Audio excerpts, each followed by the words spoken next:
कभी आपने सोचा कि जब ये आंख बंद हो गई और दुनिया का शोर हमेशा के लिए खामोश हो जाएगा, तब आप कहाँ होंगे?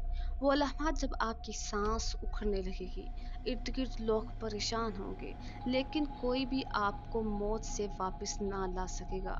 ये वो लम्हा है जब पर्दा हटाया जाता है, फरिश्ते आपके सामने आते हैं और एक ऐसा सफ़र की शुरुआत होती है जिसका इख्तिताम क़यामत तक नहीं होता। ये है बरज़ख, जहाँ इंसान की असल हकीकत खुलकर सामने आ जाती है। कुरान मजीद में अल्लाह ताला फरमाते हैं, हर जान को मौत का मज़ा चखना है। मौत का लम्हा हर इंसान के लिए हतमी हकीकत है, चाहे वो बादशाह हो या फ़कीर। और अगले जहान की झलक दिखाई देती है।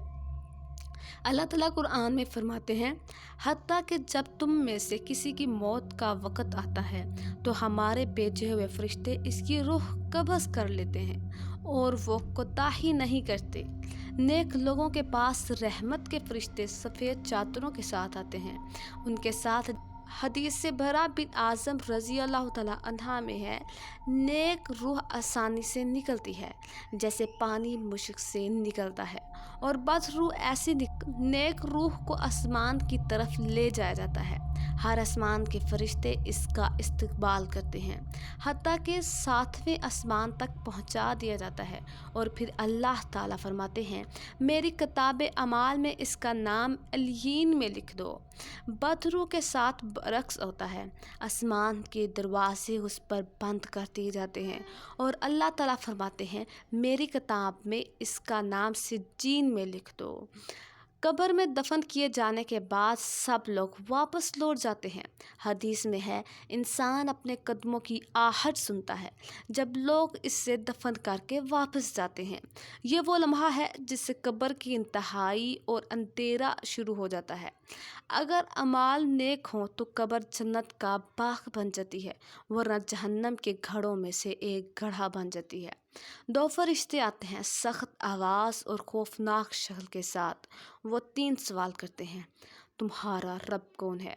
तुम्हारा दीन क्या है? तुम्हारे नबी कौन है? नेक मोमिन जवाब दे देता है, मेरा रब अल्लाह है, मेरा दीन इस्लाम है और मेरे नबी। ये आयत बरज़ख के अज़ाब की वाज़िह दलील है। बरज़ख में वक़्त का एहसास दुनिया जैसा नहीं, हम दुनिया में एक दिन या दिन का कुछ हिस्सा ही ठहरे हैं।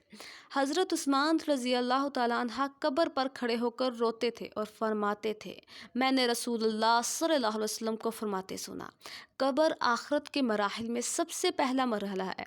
अगर ये आसान हो जाए तो आगे सब आसान, और अगर ये मुश्किल हो जाए तो आगे सब मुश्किल। याद रखें, बरज़ख का सुकून या अज़ाब आज हम जिंदा हैं, सांस ले रहे हैं और अपने अमाल बदल सकते हैं। कल ये मौका नहीं होगा, इसलिए अभी फैसला करें, बरज़ख में अपने लिए जन्नत का बाग बनाना चाहिए या जहन्नम का गड्ढा। आज गफलत में जो ज़िंदगी गुजार रहे हैं, कल वो पुकारेंगे, ऐ काश मैंने अपनी ज़िंदगी अल्लाह की अतायत में गुजारी होती। तो फ़ैसला आपके हाथ में है, अभी संभल जाएं, क्योंकि एक दिन आप भी इस सफ़र पर रवाना होंगे और वहाँ से कोई वापसी नहीं।